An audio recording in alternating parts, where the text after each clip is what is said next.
3. If you wanted me back, you could have just asked me. It's been 15 years since we last saw Vin Diesel in XXX as thrill-seeker / secret agent / big coat wearer Xander Cage, and since then, the series has matured very little.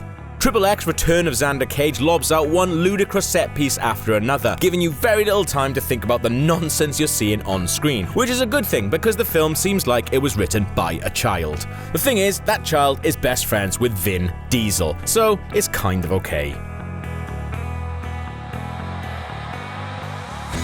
According to 2005 sequel XXX State of the Union, Xander Cage was killed in an explosive attack, but in this sort of threequel, he is very much alive, with no real explanation as to why. The way that we know that Xander Cage is alive is because he's reintroduced to us in the film by jumping off a dangerously high satellite pylon and skiing down a jungle, which is something dead people very rarely do. Cage now spends his time retired in hiding and watching football in Brazil.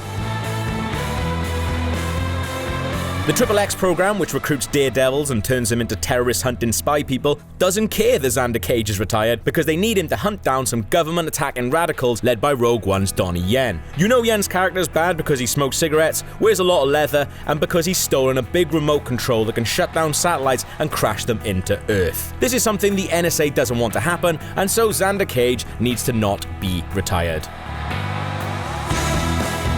The plot may seem boringly straightforward, but that barely matters, because the story is pretty much a thin piece of string that ties each silly stunt scene together. There's almost never a dull moment in the film. Even an exposition-heavy scene featuring 3 people chatting at a table in a bar is helped along by them chucking a grenade at one another before the whole thing breaks down and Vin and his pals continue their little back and forth on the back of 2 motorcycles whilst riding on the sea.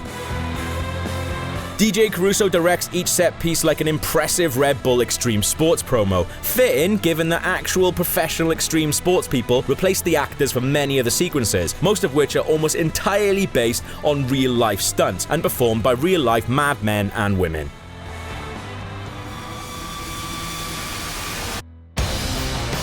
The cast is incredibly diverse and coincidentally, or cynically, depending on your opinion, manages to draw on talent from major worldwide cinema-going markets including the UK, India, China, Thailand, and Australia. There are also varying degrees of acting ability on offer too, from Academy Award nominee Toni Collette to potato-faced hardman and UFC champion Michael Bisping.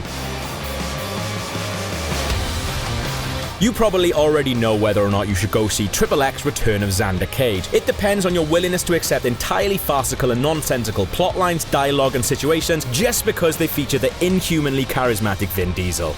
It's an utterly ridiculous ride that doesn't dare take itself seriously, nor hang around long enough to ever commit the twin sins of getting boring or making you question the ludicrousness of what you're seeing on screen.